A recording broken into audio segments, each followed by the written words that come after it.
Pablo Picasso একদিন new ইয়র্কের রাস্তায় তিনি হাঁটছিলেন। একটি মেয়ে সাক্ষাৎ পৃথিবীর এই বিখ্যাত চিত্রশিল্পীকে চিনে ফেলে এবং তার সামনে যায়, যে পিকাসোকে অনুরোধ করে করুণ ভাবে, স্যার আপনি তো একজন বিখ্যাত চিত্রশিল্পী, আমি একটি কাগজ দিচ্ছি, আমাকে একটা পেন্টিং করে দিন না। তো পিকাসো সেই বাচ্চা মেয়েটির আবদার রাখলেন এবং 30 সেকেন্ডের মধ্যে একটি সুন্দর ছবি এঁকে দিলেন, দিয়ে বললেন, এই নাও তোমার ছবি। এই ছবিটির মূল্য কত জানো? এই ছবিটির মূল্য $1,000,000।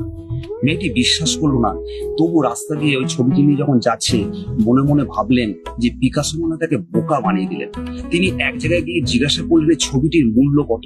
আশ্চর্য হয়ে গেলেন, সত্যি তিনি জানালেন ছবিটির মূল্য $1,000,000। ফের পিকাসোকে গিয়ে বললেন, স্যার আপনি তো ঠিকই বলেছেন, ছবিটির মূল্য $1,000,000।